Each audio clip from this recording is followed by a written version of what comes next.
Name is doctor Amber Tariq and I am lecturer of DPT at Times Institute Multan. और आज हम लोगों ने विजुअल फिजियोलॉजी में टॉपिक पढ़ना है, वो है कैल्सिटोनिन मेटाबॉलिज्म, किस तरह से रेगुलेट होता है कैल्सिटोनिन की सिक्रीशन और अमाउंट बॉडी में। तो ये सिक्रीट बेसिकली आपके पैराफॉलिकुलर सेल्स या क्लियर सेल्स, सी सेल्स भी जिनको कहते हैं, थायराइड ग्लैंड में प्रेजेंट होते हैं, उनसे ये प्रोड्यूस या सिक्रीट हो रहे होते हैं। और क्लियर सेल्स, सी सेल्स भी जिन्हें कहते हैं, इन द थायराइड ग्लैंड ये प्रेजेंट होते हैं और ये इसको सिक्रीट करते हैं। एनिमल्स में सिर्फ पैराफॉलिकुलर सेल्स प्रेजेंट होते हैं।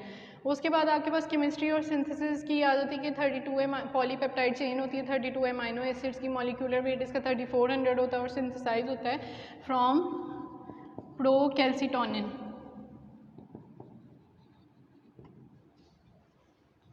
उसके बाद प्लाज्मा लेवल और हाफ लाइफ। प्लाज्मा लेवल इसका 2 नैनोग्राम पर डेसीलीटर होता है और हाफ लाइफ इसकी 5 to 10 मिनट्स होती है। मेटाबॉलिज्म ये जो है डिग्रेड और एक्सक्रीट होता है लिवर और किडनी में। एक्शंस इसके ये होते हैं कि ये प्ले करता है an important role in controlling the blood calcium level और डिक्रीज करता है आपके ब्लड कैल्शियम लेवल को काउंटरएक्ट करके पैराथॉर्मोन को।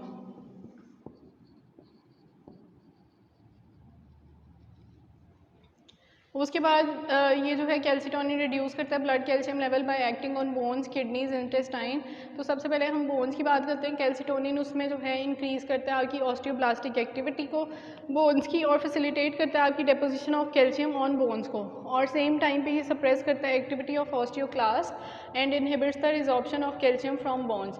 इनहिबिट करता है ये development of new osteoclast in bone. Osteoclast जो बोन डिस्ट्रॉइंग सेल होते हैं, ये बोन डिस्ट्रक्टिव सेल्स होते हैं, उनकी स्टिमुलेशन या फॉर्मेशन को मज़ीद ये इनहिबिट करता है ताकि उसकी जो है कैल्सिटोनिन की सिक्रीशन, प्लाज्मा में कैल्शियम की जो सिक्रीशन है वो नॉर्मल रहे।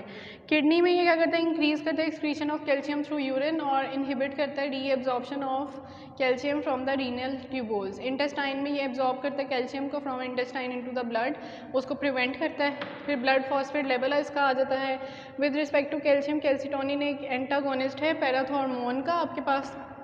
उसके बाद ये सिमिलर एक्शंस पैराथॉर्मोन के जो सिमिलर मतलब एक्शंस या फंक्शंस होते हैं, कैल्सिटोनिन के भी वही सेम फंक्शंस होते हैं। और ये डिक्रीज़ करता है blood level of phosphate by acting on bones, kidneys.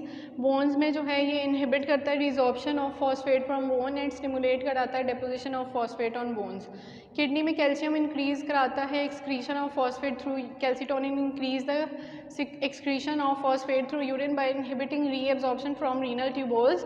और इसकी रेगुलेशन कैसे होती है कैल्सिटोनिन सिक्रीशन की? हाई कैल्शियम कंटेंट जो प्लाज्मा में होता है वो स्टिमुलेट करता है आपकी कैल्सिटोनिन की सिक्रीशन को through a calcium receptor in the parafollicular cells. और गैस्ट्रिन जो है वो स्टिमुलेट करा रहा था आपके रिलीज ऑफ कैल्सिटोनिन को। तो ये हमारा था कैल्सिटोनिन। उसके बाद हमने देखना है एड्रीनल मेडुला से कौन कौन से हार्मोन्स रिलीज हो रहे होते हैं और उसका मेन फंक्शन क्या होता है और उनके हार्मोन्स वगैरह की सिक्रीशन या रेगुलेशन किस तरह से चल रही होती है। तो एड्रीनल मेडुला में हम बात करेंगे सबसे पहले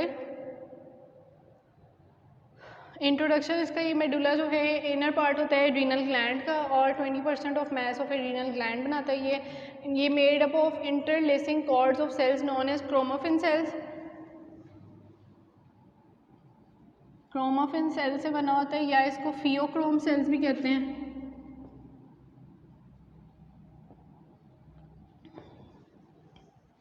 और इनको क्रोमोफिल सेल्स भी कहते हैं। इसमें फाइन ग्रेन्यूल्स प्रेजेंट होते हैं। एड्रीनल मेडुला जो है वो 2 स्टेप्स में बनता है। एक है 90% की बनता है एड्रीनलिन सिक्रीटिंग सेल से,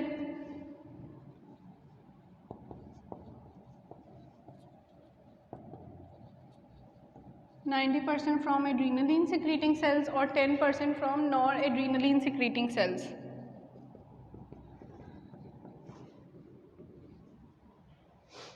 उसके बाद आपके पास आ जाता है इसमें हार्मोन्स ऑफ एड्रीनल मेडुला आ जाते हैं। ये एमाइंस होते हैं डिराइव फ्रॉम द कैटाकोल्स और इसीलिए इन हार्मोन्स को आप कैटाकोल एमाइंस कहते हैं। कैटाकोल एमाइंस जो है सिक्रीटेड बाय एड्रीनल मेडुला, उसमें एड्रीनलिन, कौन कौन से आ जाते हैं? फर्स्ट है एड्रीनलिन जिसको आप एपिनेफ्रीन भी कहते हैं। Second one is nor adrenaline जिसको आप नॉरेपिनेफ्रीन भी कहते हैं।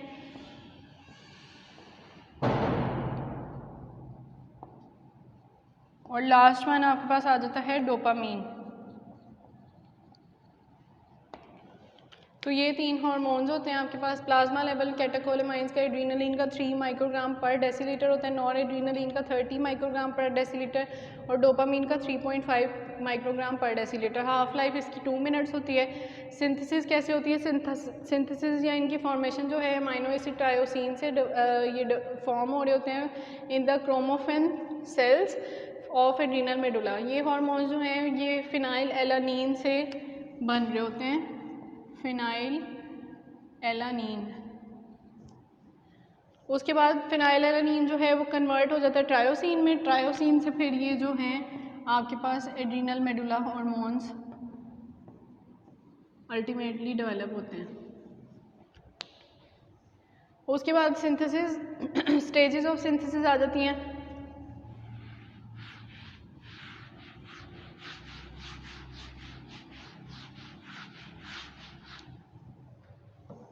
स्टेजेस ऑफ सिंथेसिस में आपके पास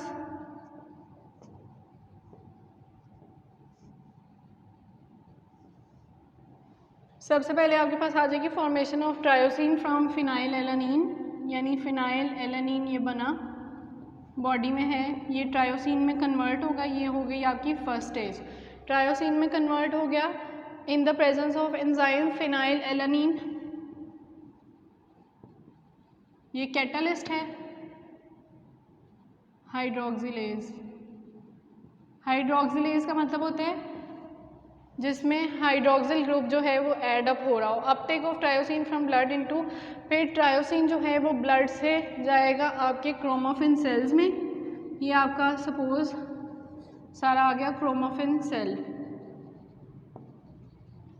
उसके अंदर एंटर हो जाएगा। वहाँ पे कन्वर्जन होगी ट्रायोसिन की डाईहाइड्रोक्सी फिनाइल एलानीन में, डाईहाइड्रोक्सी फिनाइल एलानीन, जिसको आप डोपा भी कहते हैं,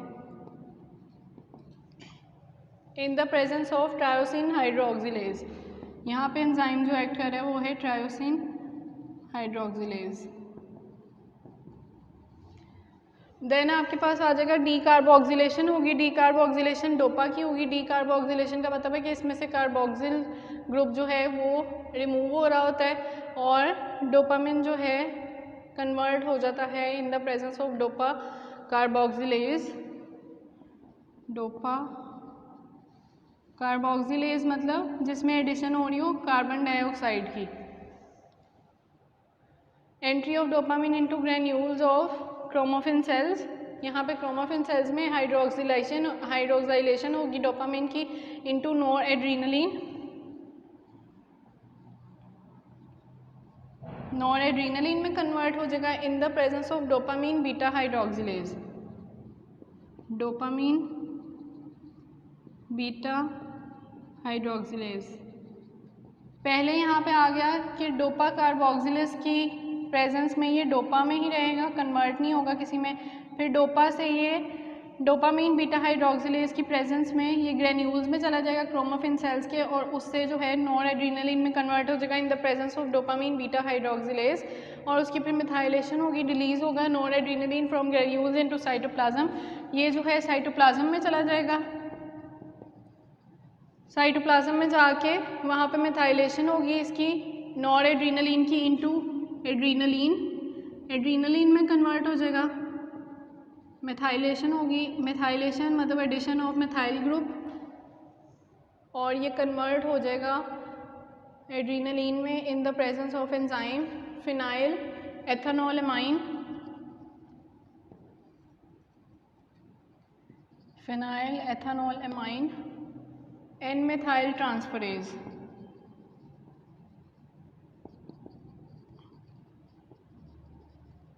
या इसको PNMT भी कहते हैं। तो ये एड्रीनलिन आपका बन जाएगा और ये प्रेजेंट आपका होगा। फिनाइल PNMT जो है वो आपका क्रोमोफिन सेल्स में प्रेजेंट होता है। ये आगे इसका फ्लो चार्ट इसी फॉर्म में कुछ बना हुआ है, वो आप स्लाइड से देख लीजिएगा, मैं आपको स्लाइड शेयर कर दूँगी। मेटाबॉलिज्म इसका किस तरह से होता है, 85% नॉर एड्रीनलिन जो है वो taken up by sympathetic adrenergic neurons और रिमेनिंग 15% जो है वो उसकी ब्रेकडाउन या डिग्रेडेशन हो जाती है। स्टेजेस ऑफ मेटाबॉलिज्म में मेथॉक्सिलेशन होती है एड्रीनलिन की into Meta adrenaline.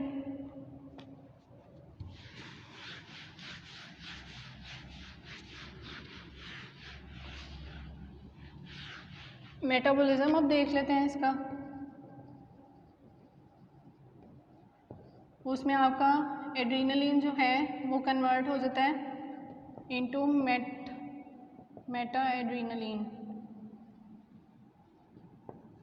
Meta adrenaline में कन्वर्ट हो जाएगा। उसके बाद मेथॉक्सिलेशन होगी नॉर एड्रीनलिन की इनटू, यहाँ नॉर एड्रीनलिन आ जाएगा जो आपका कन्वर्ट हो रहा होता है इनटू मेटा नॉर एड्रीनलिन, ये आ जाएगा। उसके बाद आपका ये presence of catechol O methyltransferase की प्रेजेंट में हो रहे होते हैं, कैटाकोल ओ मिथाइल ट्रांसफरेज।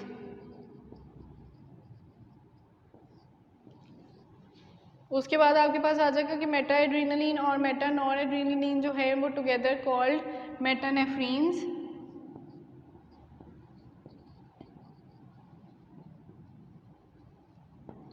ये हो गए मेटानेफ्रीन्स। ऑक्सीडेशन होगी मेटानेफ्रीन्स की इनटू वेनिलाइल मेंडेलिक एसिड, वेनिलाइल मेंडेलिक एसिड या इसको VMO भी कहते हैं। वेनिलाइल मेंडेलिक एसिड में कन्वर्ट हो जाएगा in the presence of monoamine oxidase.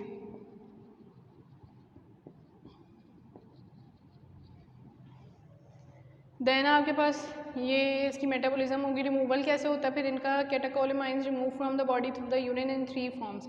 15% जो है वो फ्री एड्रीनलिन और फ्री नॉर एड्रीनलिन के तौर पे यूरिन में एक्सक्रीट आउट हो जाता है। 50% जो है वो फ्री या कॉन्जुगेटेड मेटा एड्रीनलिन और मेटा नॉर एड्रीनलिन की फॉर्म में 35% एज VMO एसिड जो है वो VMA एसिड के तौर पे रिलीज़ हो रहा होता है। एक्शंस ऑफ एड्रीनलिन और नॉर एड्रीनलिन आ जाते हैं। एड्रीनलिन और नॉर एड्रीनलिन स्टिमुलेट करते हैं आपके नर्वस सिस्टम को, इसमें सिग्निफिकेंट इफेक्ट्स ये क्रिएट करता है मेटाबॉलिक फंक्शंस पे बॉडी के, और दोनों के कार्डियोवास्कुलर सिस्टम पे कुछ इफेक्ट्स आते हैं। मोड ऑफ एक्शन इनका ये होता है कि ये दोनों जो हैं bye binding with receptors called adrenergic receptors, उनके साथ बाइंड करके टारगेट ऑर्गन्स तक जाते हैं। एड्रीनर्जिक रिसेप्टर्स 2 टाइप्स के होते हैं, उसमें अल्फा रिसेप्टर्स आ जाते हैं और बीटा रिसेप्टर्स आ जाते हैं। अल्फा जो हैं वो डिवाइड होते हैं अल्फा 1 और अल्फा 2 रिसेप्टर्स में, और जो हैं वो बीटा 1 और बीटा 2 में। एक्शंस इसके आ जाते हैं सर्कुलेटिंग एड्रीनलिन और नॉर एड्रीनलिन जो हैं वो सिंपैथेटिक स्टिमुलेशन के लिए रिक्वायर्ड होते हैं। इफेक्ट जो है इनका एड्रीनल हार्मोन्स का वो 10 टाइम्स मोर होता है than that of sympathetic stimulation. Slow inactivation होती है इनकी, इस वजह से स्लो डिग्रेडेशन होती है और स्लो रिमूवल होता है इन हार्मोन्स का। इफेक्ट्स ऑफ एड्रीनलिन और नॉर एड्रीनलिन जो है टारगेट ऑर्गन्स पे डिपेंड उनका करता है function on the type of receptors present in the cells of the organs. फिर एड्रीनलिन जो है वो एक्ट करता है through alpha and beta receptors equally, और नॉर एड्रीनलिन जो है वो एक्ट करता है mainly through alpha receptors and rarely through beta receptors. Then metabolism पे क्या आ जाता है इफेक्ट, एड्रीनलिन जो है वो इंक्रीज़ करता है आपकी ऑक्सीजन कंजप्शन और कार्बन डाइऑक्साइड रिमूवल, और इंक्रीज़ करता है आपका बेसल मेटाबॉलिक रेट जिसको कैलोरीजेनिक हार्मोन भी कहते हैं। देन कार्बोहाइड्रेट मेटाबॉलिज्म है, एड्रीनलिन इंक्रीज़ करता है आपका blood glucose level by increasing glycogenolysis. What is glycogenolysis? Lysis मतलब ब्रेकडाउन और ग्लाइकोजिनो मतलब ग्लाइकोजिन, तो ग्लाइकोजिन की ब्रेकडाउन या कन्वर्जन इनटू ग्लूकोज उसको कहते हैं ग्लाइकोजिनोलाइसिस। और इस तरह से लार्ज क्वांटिटी जो है ग्लूकोज की एंटर हो जाती है आपकी सर्कुलेशन में। फिर फैट मेटाबॉलिज्म आ जाता है, ये मोबिलाइजेशन करवाता है फ्री फैटी एसिड्स की फ्रॉम एडिपोज टिश्यू। कैटाकोलेमाइंस जो हैं उनमें ग्लूकोकॉर्टिकॉइड जो हैं इन एक्शन के लिए रिक्वायर्ड होते हैं, ब्लड में बीटा रिसेप्टर्स के थ्रू भी मेनली एक्ट करते हैं। एड्रीनलिन इसमें ब्लड कोएगुलेशन टाइम को डिक्रीज़ करता है, आरबीसी काउंट इन ब्लड को इंक्रीज़ करता है by contraction of smooth muscles of splenic capsule and releasing RBCs from spleen into circulation. Heart में भी मेनली बीटा रिसेप्टर्स के थ्रू एक्ट करता है, उसमें हार्ट रेट इंक्रीज़ करता है, फोर्स ऑफ कॉन्ट्रैक्शन इंक्रीज़ करता है, हार्ट रेट इंक्रीज़ जब करता है तो उसको क्रोमोट्रॉपिक इफेक्ट भी कहते हैं, फोर्स ऑफ कॉन्ट्रैक्शन इंक्रीज़ करेगा तो उसको आइनोट्रॉपिक इफेक्ट कहते हैं, एक्साइटेबिलिटी ऑफ हार्ट मसल को प्रमोट करता है तो बेथमोट्रॉपिक इफेक्ट कहलाएगा, और कंडक्टिविटी इंप्रूव कर रहा है हार्ट मसल की तो उसको ड्रोमोट्रॉपिक इफेक्ट कहते हैं। ब्लड वेसल्स में बीटा और अल्फा दोनों रिसेप्टर्स के थ्रू इक्वली जो है ये एक्ट करता है, स्ट्रॉन्ग इफेक्ट्स होते हैं ब्लड वेसल्स में, कंस्ट्रिक्शन कराता है ब्लड वेसल्स की through out the body by alpha receptors, और इसीलिए इसको जनरल वेजोकंस्ट्रिक्टर भी कहते हैं। और साथ नॉन एड्रेनालिन जो है वो आपका टोटल पेरिफेरल रेजिस्टेंस को इंक्रीज़ कराता है, डायलेशन कराता है ब्लड वेसल्स की स्केलेटल मसल, लिवर और हार्ट थ्रू बीटा 2 रिसेप्टर्स, और टोटल पेरिफेरल रेजिस्टेंस जो है वो डिक्रीज़ होती है बाय एड्रेनालिन। कैटेकोलेमाइंस जो हैं वो अपनी एक्टिविटी परफॉर्म करने के लिए उनको ग्लूकोकॉर्टिकॉइड्स के साथ एसोसिएशन में काम करना पड़ता है फॉर दीज वास्कुलर इफेक्ट्स। फिर ब्लड प्रेशर पे अल्फा और बीटा रिसेप्टर्स के थ्रू ही एक्ट करता है, उसमें सिस्टोलिक प्रेशर को इंक्रीज़ करता है by increasing force of contraction of heart and cardiac output, और डिक्रीज़ करता है डायस्टोलिक ब्लड प्रेशर को by reducing total peripheral resistance. Then respiration में बीटा 2 रिसेप्टर्स के थ्रू एक्ट करता है, ब्रोंकोडाइलेशन कॉज करता है। ब्रोंकोडाइलेशन का मतलब है ब्रोंकियोल्स की जो ये ब्रोंको की जो है वो डायलेशन एक्सपेंशन करवा रहा होता है, और इसमें एड्रीनलिन का अगर इंजेक्शन लगाया जाए तो वो एपनिया कॉज कर सकता है। एपनिया का मतलब होता है सेसेशन ऑफ स्लीप या लॉस ऑफ स्लीप भी कह सकते हैं। एड्रीनलिन एपनिया इसको कहेंगे। ये rate of force of respiration को भी इंक्रीज़ करता है, स्किन में बीटा और अल्फा दोनों के थ्रू एक्ट करता है, और कॉन्ट्रैक्शन कराता है एरेक्टर पिलाई मसल्स के जो स्किन में प्रेजेंट होते हैं, और इंक्रीज़ करता है सिक्रीशन ऑफ स्वेट। देन आपका स्केलेटल मसल पे अल्फा और बीटा रिसेप्टर्स के थ्रू एक्ट करता है, कॉन्ट्रैक्शन कराता है, और quick fatigue of skeletal muscles के लिए ये रिक्वायर्ड होता है। इंक्रीज़ कराता है glycogenolysis, release of glucose from muscle into blood, और वेजोडाइलेशन कराता है स्केलेटल मसल्स की। स्मूथ मसल्स में अल्फा और बीटा रिसेप्टर्स दोनों के थ्रू एक्ट कर रहा होता है। कैटेकोलेमाइंस कॉन्ट्रैक्शन कराते हैं स्मूथ मसल्स की in the following organs: spleen, sphincters of GIT tract, arrector pili of skin, gallbladder, uterus, dilator pupil of iris, nictitating membrane of cat. Catecholamines जो हैं इसके अलावा रिलैक्सेशन कराते हैं स्मूथ मसल्स की इन फॉलोइंग ऑर्गन्स। उसमें non स्फिंक्टेरिक part आ जाता है जीआईटी का, ब्रोंक्यूल्स आ जाते हैं, यूरिनरी ब्लैडर आ जाता है। देन 10th है सेंट्रल नर्वस सिस्टम पे बीटा रिसेप्टर्स के थ्रू क्या ये कराता है, इंक्रीज़ कराता है एक्टिविटी ऑफ ब्रेन को, और एड्रीनलिन की सिक्रीशन इंक्रीज़ होती है ड्यूरिंग फाइट और फ्लाइट रिएक्शन, जो पैरासिम्पैथेटिक एक्टिविटी आ जाती है आफ्टर एक्सपोजर टू स्ट्रेस और फियर। ये इन्हेंस कराता है cortical arousal and other facilitatory functions of central nervous system. Then other effects of catecholamines, उसमें सलाइवरी ग्लैंड्स पे इफेक्ट आता है, स्वेट ग्लैंड्स पे, लैक्रिमल ग्लैंड्स पे आता है, ACTH secretion, adrenocortico hormone secretion, nerve fibres पे, रेनिन सिक्रीशन पे। देन एड्रीनर्जिक रिसेप्टर्स उनके फंक्शंस आ जाते हैं। अल्फा रिसेप्टर जो है वो वेजो कंस्ट्रक्शन कराता है, बीटा रिसेप्टर आपकी वेजो डायलेशन कराता है। अल्फा रिसेप्टर आइरिस की डायलेशन कराता है और वो कार्डियो एक्सेलरेशन कराता है। कार्डियो एक्सेलरेशन का मतलब है increase in activity of heart को कहते हैं कार्डियो एक्सेलरेशन। अल्फा रिसेप्टर आपकी इंटेस्टाइन की रिलैक्सेशन कराता है और वो इंक्रीज़ करता है आपकी मायोकार्डियल स्ट्रेंथ, यानी हार्ट के मसल्स की स्ट्रेंथ को प्रमोट करता है या इंक्रीज़ करता है। अल्फा रिसेप्टर्स आपके इंटेस्टाइनल स्फिंक्टर की कॉन्ट्रैक्शन कराते हैं और वो इंटेस्टाइनल रिलैक्सेशन कराता है या यूट्रस रिलैक्सेशन कराता है। उसके बाद अल्फा रिसेप्टर्स जो हैं वो आपकी पाइलोमोटर कॉन्ट्रैक्शन कराते हैं, यानी एक्टिव पिलाई मसल की कॉन्ट्रैक्शन कराते हैं जो स्किन के मसल्स होते हैं, और उसमें आपके पास ब्रोंकोडाइलेशन होती है, कैलोरीजेनेसिस होती है, glycogenolysis, lipolysis, bladder wall relaxation, और अल्फा रिसेप्टर्स आपके ब्लैडर स्फिंक्टर की कॉन्ट्रैक्शन कराते हैं।